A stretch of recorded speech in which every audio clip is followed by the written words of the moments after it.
김민수의 주식 파파라치 시간으로 넘어오셨습니다. 오늘도 특별한 이야기 지금부터 시작해 보도록 할게요. 레몬리서치 김민수 대표 나와 계십니다. 어서 오세요, 대표님. 안녕하십니까. 안녕하세요. 언제나 이 시간이 항상 기다려집니다. 오늘은 어떤 이야기를 해볼까요? 주제 먼저 공개해 주세요. 네, 별로 지금 시장에 관심이 없는 섹터입니다. 그래도 관심이 없으면 또 나중에 관심이 들어올 수도 있기 때문에 그렇죠. 그런 거 한번 잘 살펴보자는 쪽에서 로봇 관련주입니다. 약간 원어민 발음을 듣는다는 느낌, Yeah. 로봇 관련주에 대해서 이야기를 해볼 겁니다. 네. 대표님께서 언급을 해주셨지만 최근에 로봇 관련주가 폭발력 있는 시세를 보이고 있지는 않은데 그럼에도 주목할 포인트가 뭔지 궁금해요. 오늘 오전에도 급등이 나오기도 했거든요. 관련주 동향 어떻게 일단 정리하고 시작할까요? 네, 일단 올해 상반기에는 로봇 관련주 벌써 올해 초부터 네. 좀 뜨거웠었죠. 그쪽에서 나왔던 얘기 중에 하나가 대기업도 로봇 관련된 사업한다라는 쪽이었었는데 그런 쪽에서 삼성전자가 로봇 사업부를 태스크포스 팀으로 갔다가 그냥 바로 사업부로 격상하다 보니까 거기서 로봇이 대기업도 하는구나라는 쪽에서 이제 약간 트렌드가 맞춰지기 시작을 했었고 게다가 또 바로 테슬라가 휴머노이드 로봇이죠. 옵티머스를 공개하다 보니까 그로 인해서 로봇도 이제 사람과 같은 로봇들도 나오기 시작하는구나. 그러니까 지금 저희 피부는 아니죠. 눈 앞으로 이렇게 다가오기 시작하는 변화가 되다 보니까 시장에서 관심이 높았었는데 게다가 또 삼성전자가 레인보우 로보틱스 이 회사에 대해서 지분을 취득하고 추가 지분까지 취득하다 보니까 왜 레인보우 로보틱스를 인수를 할까? 그런 쪽에서 협동 로봇과 관련된 여러 가지 할 일이 많겠구나라는 쪽에서 시장에 부각을 받다 보니까 그런 쪽에서 관심이 높았는데 더 중요한 거는 그래서 관심이 뜨겁다가 한 3개월, 4개월 정도 이제 주가는 좀 소멸 과정을 거쳤죠. 네. 그 사이에 2차 전지가 또 강했고 반도체가 또 강하다 보니까 상대적인 좀 소외감이 좀 들어오기 시작했는데 그러면 이렇게 끝날 것이냐? 그냥 로봇주 그냥 흐지부지해서 하반기 때 끝날 것이냐? 아닐 수 있다고 봐야 되겠죠. 그런 얘기는 조금 이따가 드리는데 네. 더 중요한 변화가 이제 국내 이슈로 보게 되면 그런 내용들이 있죠. 이번에 최저임금이 거의 9,860원? 또 올랐더라고요. 네, 이제 10,000원대 근처까지 왔습니다. 네. 그러면 편의점 사장님들이 그런 얘기 하더라고요. 차라리 내가 알바할게, 네가 사장해라. 키오스크 이야기도 많이 나오고 그래서 인력 나는 불가피하다 이런 수준이라면 로봇주 또 한번 반짝반짝이고 하시는 거죠. 네, 그만큼 이제 인력에 대한 대체라든가 그에 따른 또 어떤 산업 현장에서도 시스템화된 모습들이 나오기 시작해야 인건비를 많이 줄일 수 있겠다라는 부분들이 계속 또 부각은 받을 수밖에 없는 또 대한민국의 현실이고 글로벌 흐름이 아닌가 생각됩니다. 트렌드의 중심에 있는 건 그럼 맞는 것 같아요. 근데 대표님, 저희 1월부터 말씀해 주셨듯이 이 종목 빛났잖아요. 그때 나왔던 이슈를 그대로 안고 있는 구간이고 호재는 그대로인데 주가는 어찌 보면 움직이지 않는 것 같은데 지금 들고 오신 특별한 이유가 있으실 것 같아요. 준비된 앞으로 이제 임박한 모멘텀들이 많은 걸까요? 네, 앞으로 변화가 될 가능성이 있으면 주가는 재미가 없다고 하더라도 미리 보자. 네. 라는 입장 쪽에서 말씀을 드려야 될 것 같은데요. 일단 상반기에 좀 강했던 얘기 중에 하나가 두산 로보틱스입니다. 이 회사가 상장이 된다라는 쪽에서 얘기가 많이 나와서 이제 IPO 심사 통과했다라고 하게 되면 아마 10월 달 전후에 이제 어떤 시장에 들어오기 시작하겠죠. 그랬었을 때 어떤 또 다른 변화, 이것도 로봇 관련주가 들어오네? 라는 쪽에서의 관심이 높아질 수 있겠다라는 쪽에서 하반기에 하나의 포인트가 될 것 같고요. 또 두 번째로는 지능형 로봇법이 개정이 됐습니다. 그런 쪽이 개정되다 보니까 11월 17일로 알고 있는데 이게 무슨 얘기냐면은 로봇이 실외 이동이 허용됩니다. 네. 지금 같은 경우는 로봇이 밖에서 돌아다닐 때 차도로 가야 돼, 인도로 가야 돼? 그러면 차도로 가게 되면 차에 치고 그렇죠. 인도로 가게 되면 도보 방해하고 어디로 가야 돼? 라고 하다가 인도 쪽으로 가닥을 잡기 시작했습니다. 아하. 인디아가 아니고요. 인도 예. 사람이 걸어 다니는 그렇습니다. 인도. 네. 그래서 거기서 나올 수 있는 게 지금은 한정된 게 배송, 또 순찰, 방역, 안내, 청소 이 정도라고 하는데 이 부분이 이제 점점 더 확대되기 시작하면서 각 자율적으로 가는 자율주행 로봇의 개념이 되기 시작하겠죠. 이런 것들이 또 눈에 보이기 시작한다. 그러면 또 피부에 와닿는구나 라는 쪽에서 시장이 또 바뀔 수 있다고 봐야 될 것 같고요. 게다가 마지막으로는 원래 한 상반기 쪽에 확정이 될 뻔했었는데 하반기로 넘어오는 어떤 정부 정책 중에 하나가 국가 첨단 산업 육성 전략 쪽에서 6가지가 있는데 그 중에 하나가 첨단 로봇 사업 전략 1.0 1.0 네. 이게 이제 또 좀 연장이 된 만큼 네. 이게 또 구체화되기 시작하게 되면 시장에서는 또 관심이 높아질 수 있는 전략적인 육성책이다 보니까 변화가 될 수 있겠구나라고 생각 들고 있습니다. 허들이 사라지면서 나올 모멘텀들에 대한 기대감을 언급해 주셨어요. 그러면 세부적으로 조금 대표님 들어가 볼게요. 저희 뭐 반도체, 뭐 이차전지 이야기할 때도 마찬가지였지만 사실 요즘 시장이 정말 세분화돼서 움직이더라고요. 로봇 역시 뭐 스마트 팩토리도 있을 거고요. AI와 연관된 것도 있을 거고 다른 영역과 연결고리 강한 쪽이 있을 텐데 좀 세부적으로 포인트 좀 짚어볼게요. 어떤 종목 그 안에서 분야 집중하실까요? 네, 일단 또 투자자들 인류의 최대 숙제. 네. 삼성전자 로봇 언제 나오냐? 이거 상반기에도 계속 나온다, 아니다, 아니다 하다가 연내 출시로 가닥은 잡는 것 같습니다. 네. 이게 한때는 또 웨어러블 로봇이죠. 그래서 지금 이름이 봇핏으로 알려져 있는데 아하. 또 바뀌었습니다. 네. 그전에 또 뭐 힘스 뭐 이런 식으로 뭐 나오다가 봇핏이라고 해서 이제 나올 걸로 기대하고 있는데 나오게 되면 이제 가격 나올 거고 거기다 수요가 얼만큼 될지 이런 여러 가지 변화가 나오다 보니까 그를 통해서 어떤 고령자나 아니면 몸이 좀 불편하셨을 때 그를 착용해서 성과를 보여주기 시작한다라고 하게 되면 이게 변화를 이끌 수가 있겠죠. 그렇기 때문에 삼성전자의 변화 체크해야 될 것 같고요. 게다가 또 지금 얘기 많이 나오고 있는 협동 로봇이나 서비스 로봇이 어떤 가시화가 되는 현상들이 좀 더 보여지기 시작한다. 한쪽으로. 그러니까 특히 이제는 아예 식당에서 사람 한 명이고 모두 다 로봇으로 운영된다. 뭐 이런 식으로 변화가 나오기 시작하게 되면 이것도 하나의 또 트렌드로 가는 구조라고 봐야 되겠죠. 이런 것도 체크를 하시되 가장 또 실질적인 산업에서 많이 쓰이는 것들은 이거 같습니다. 특히 2차 전지 쪽이나 아니면 스마트 팩토리가 이제 막 또 미국의 리쇼어링 정책에 따라서 지어지고 있죠. 네. 가봤더니 사람이 그 넓은데 10명밖에 없더라. 나머지는 다 이런 로봇이 일하고 있더라라고 하는 대표적인 게 뭐 AGV나 AMR이라겠죠. 이런 것들이 나오기 시작하면서 이렇게 구축된다라고 하게 되면 그 중간중간에 수주가 계속 나올 것이고 그 수주를 받는 무인 자율주행 로봇 같은 경우는 또 하나의 성과를 이루지 않나. 그러면 수주 동향들 체크해야 되겠죠. 이런 것도 하나 눈여겨보셔야 될 것 같습니다. 알겠습니다. 저희 시간이 약간 남아서 이거 하나 여쭤보도록 할게요. 여러 섹터에 따라서 해당 종목의 대장주격 종목은 다르겠지만 전체 트렌드를 리딩할 수 있는 종목으로 바로미터가 될 만한 종목은 어떤 종목을 보실지 살짝 궁금하네요. 네, 그거는 일단 그래도 아까 말씀드렸듯이 삼성전자에서 투자했다라고 하는 레인보우 로보틱스의 오랜 횡보 끝에 어떤 변화가 나오느냐 이게 가장 중요하겠죠. 그렇기 때문에 아마 삼성전자의 어떤 모멘텀들이 나오면서 레인보우 로보틱스의 역할 이런 부분들이 어떤 시장의 흐름으로 맞춰간다. 그러면 그때는 또 한번 변화가 나오기 시작하지 않겠느냐라는 쪽으로 보는데 중요한 건 when. 가장 중요하죠. 네, 언제 어떻게 나오느냐. 이게 지금 앞으로는 체크해야 할 하나의 변화라고 봐야 될 것 같습니다. 시기상의 포인트를 짚는 것이 가장 중요하다라는 이야기를 해주셨습니다.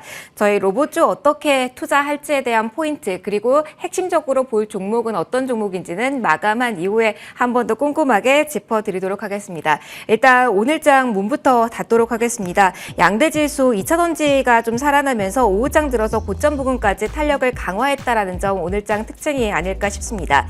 외국인 기관 전체 시장에서 매도 우위 포지션을 현재도 보여주고 있지만 코스피 시장에서는 기관 쪽에서 물량 많이 줄였고요. 코스닥 같은 경우는 외국인의 움직임에 좀 눈여겨보셔야 될 것 같습니다. 물량 줄인 구간에서 현재 마감 대기하고 있습니다. 시총 변화도 있는데요. 잠시 후 한 번 더 설명드리도록 하겠습니다. 일단 7월 21일 금요일장 이렇게 문을 닫도록 하겠습니다.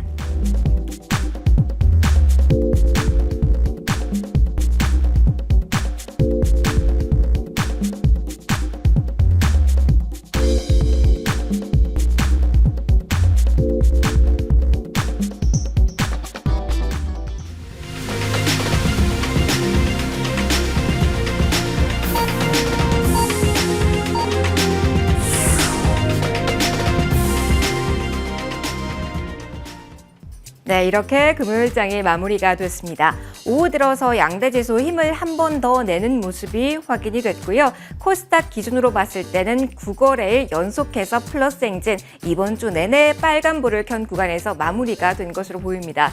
후반으로 갈수록 2차 전지주의 강세가 나타나면서 전체 지수도 조금 더 활력을 띠는 모습이었는데요. 오늘 2600선 위에서 930선 위에서 마무리가 됐을까요? 흐름 먼저 체크해드리도록 하겠습니다.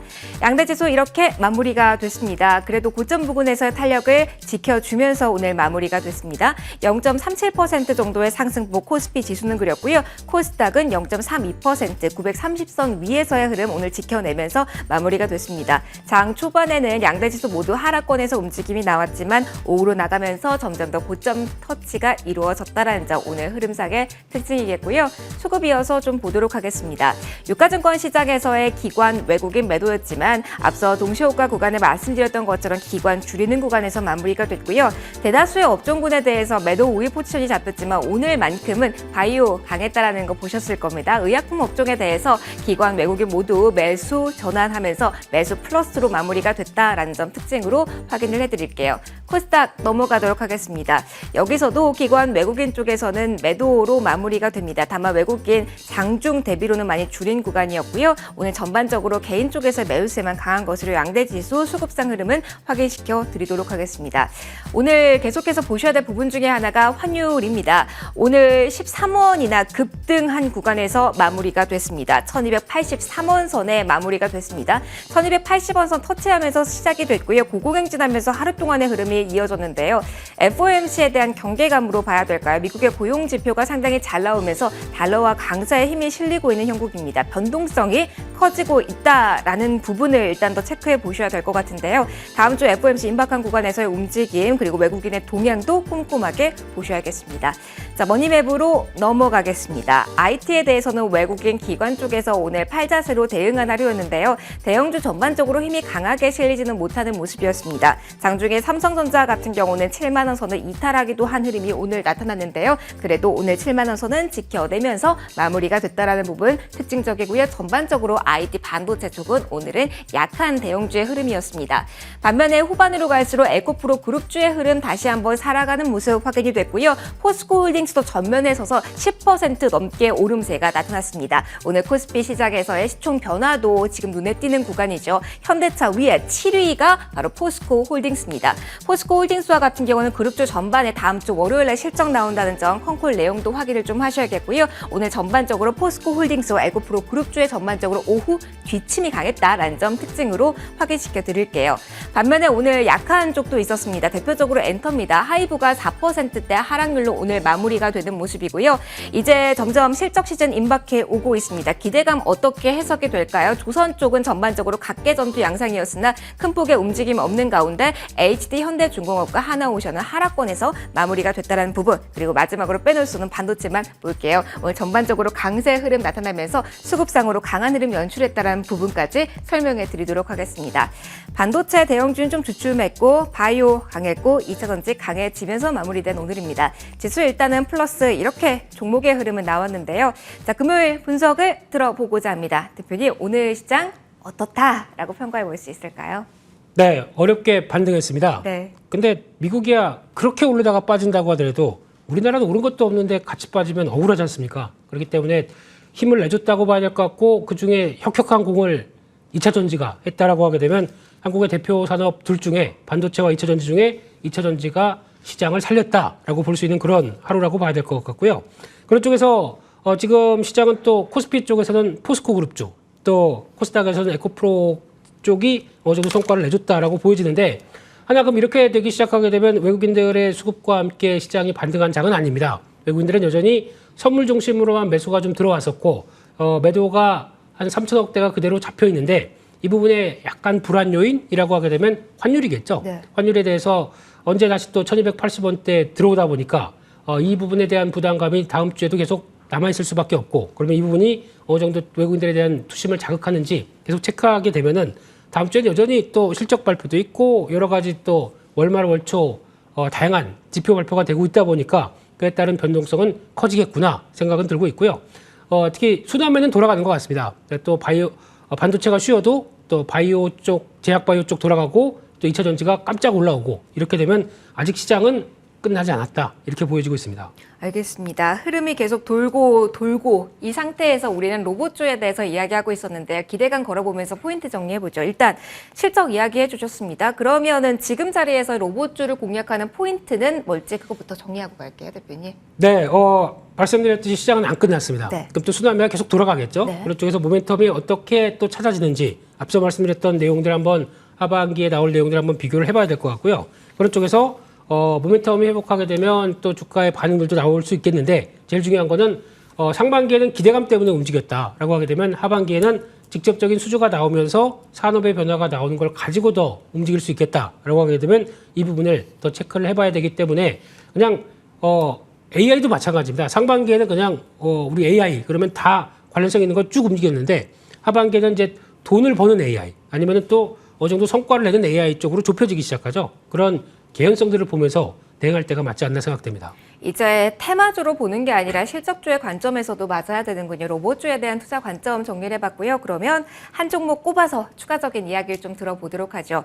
로봇주 하면 다양한 영역에서의 포인트 짚어봤습니다. 요즘 한 종목의 힘이 워낙 강해서 이 종목이 궁금합니다. 대표님, 로봇 안에서 어떤 종목 볼까요? 네, 차를 만드는 로봇입니다. 차를 만드는 로봇? 네, 차를 이렇게 따라주고 만드는 T. 예, T 로보틱스입니다. 예, T 로보틱스요. 그쪽 전혀 아니고요. 예. T 로보틱스는 반도체 디스플레이 관련된 쪽에서 패널을 이송하는 어떤 진공 로봇 쪽에 주력을 했으니까 어떻게 보면은 약간 스마트 팩토리 쪽에 담당하는 하나의 로봇의 분야란 쪽으로 출발을 했다가 이 회사가 재활 의료 로봇 쪽으로 어느 정도 성과를 내기 시작을 하고 있고 약간 신규 산업 쪽이죠. 네. 그리고 또 하나 자율주행 로봇이라고 하는 아까 말씀드렸던 AMR 이쪽에 대해서 확대를 하고 있는 상황들인데 특히 그 전에 일본의 JMP라고 하는 회사와 협력을 하기 시작해서 자율주행 관련된 기술들 다시 얻기 시작했고 그를 통해서 이번에는 모션 디바이스라는 회사를 인수했습니다. 그게 즉 AMR을 앞으로 확대시키겠다는 회사의 의도가 뚜렷이 보인다고 봐야 될 것 같고요. 그렇게 되면은 지금 이를 통해서 나오는 AMR은 앞으로 스마트 팩토리가 구축될 때마다 나오는 수주에 따라서 주가도 한 단계 계속 레벨업 될 수 있는 요인들이 높기 때문에 이와 관련된 수주를 지켜보는 게 좋겠다라고 생각이 드는데요. 그와 함께 또 반도체 OLED 같은 경우도 반도체도 계속 투자를 확대시킬 수 있는 요인이겠죠. 지금 당장은 KPX 투자가 좀 위축이 됐다고 하더라도 여전히 앞으로는 계속 또 성과를 내기 위해서는 투자가 들어간다라고 하게 되면 앞으로 기대되는 쪽의 변화다라고 하게 되면 이 부분이나 OLED 투자가 됐었을 때 본업 쪽도 괜찮다라고 하게 되면 앞으로 실적에 대한 변화 계속 꾸준하게 체크해야 되겠다 생각이 들고 있습니다. 알겠습니다. 이쪽이 반도체 디스플레이 쪽에 비중도 있다 보니까 실적에 대해서 든든한 건지 하나 더 궁금하고요. 그런 의미에서 실적 시즌 이렇게 지나쳐 오면서 어떻게 목표가 잡아야 될지 가격 이야기도 함께 들어볼게요. 네, 가격은 잘 갔으면 좋겠고요. 근데 지금 쪽에서 추세는 맞춰가고 있습니다. 근데 최근에 주봉으로 보게 되면 약간 이제 눌림목 거의 마무리되는 시점이 아닐까라는 쪽에서 관심 있게 봐야 될 것 같고요. 그러면 직전 고점 넘어서 약 한 27,000원대, 약간 시총은 지금이 3,300억째 정도 되는데 네. 한 5천억 정도까지는 한번 가도 되지 않겠느냐라는 쪽에서 수주만 받게 되면 그 정도에 대한 레벨업 계속 생각하고 있고요. 손절가는 17,500원으로 말씀드리겠습니다. 알겠습니다. 지금 자리에서 어디까지 보고 밑으로 어디까지 손절 라인 잡아볼지에 대한 아이디어까지 얻어봤습니다. T 로보틱스에 대한 이야기를 들어봤고요. 저희 AS 한 종목도 이어서 진행해 보도록 하겠습니다. 자, 제우스입니다. 5월에 주신 제우스. 그때 당시에 엔비디아 수혜주를 이야기하면서 저희가 풀어간 종목 중에 하나가 제우스였는데요. 그래서 궁금하실 것 같아요. 엔비디아 수혜주에 대한 관심을 계속 끌고 가도 될지 일단 최고가 기준 75%에 가까운 수익률로 일단 눈부신 수익을 달성한 종목이긴 합니다. 요즘은 대표님 더 말하게 되더라고요. 그래도 되는 종목인지 궁금합니다.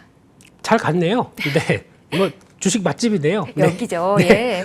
그런데 제우스를 보는 입장 쪽에서 여기까지 왔으니까 다 왔다고 생각은 안 합니다. 맛집 재방문도 가능하다. 네, 계속 줄 서야죠. 네, 그래서 추가 레벨업은 더 들어올 수 있다고 보고 있고 아마 이제 새로운 한미 반도체나 이수페타시스 외에 추가적으로 나도 관련된 종목이다. 세정하는 장비 말씀드렸었죠. 그쪽은 또 하나의 변화가 나올 수 있기 때문에 아직 격차가 더 많이 벌어져 있기 때문에 추가 상승은 열어놓고 시총 한 7천억 정도까지는 열어놓는다라고 하게 되면 앞으로 그럼 얼마죠? 네, 한 6, 7만 원대까지는 더 들어갈 수 있지 않나 생각하시면서 보셨으면 좋겠습니다. 그럼 요즘 시장 상황을 보면은요, 대표님, 네. 이렇게 상단을 딱 제약해서 하는 것보다는 계속 추세가 유지된다면 계속 들고 가는 전략을 꾸려도 괜찮은 종목일까요? 네, 근데 단기적으로 많이 올랐기 때문에 비중은 살짝 줄였다가 네. 또 좀 조정받는다 그럼 변동성이 크다 보니까 그럼 다시 사고 아니 이렇게 추세를 맞춰가는 전략들이 제일 좋을 것 같습니다. 알겠습니다. 종목 맛집 오늘도 새로운 종목 소개해드렸습니다. 한번 참고해 보시고요. 마지막 코너 함께해 주신 레몬리서치 김민수 대표와 함께 인사드리도록 하겠습니다. 이번 한 주도 수고하셨습니다. 저희는 다음 주에 돌아올게요. 고맙습니다.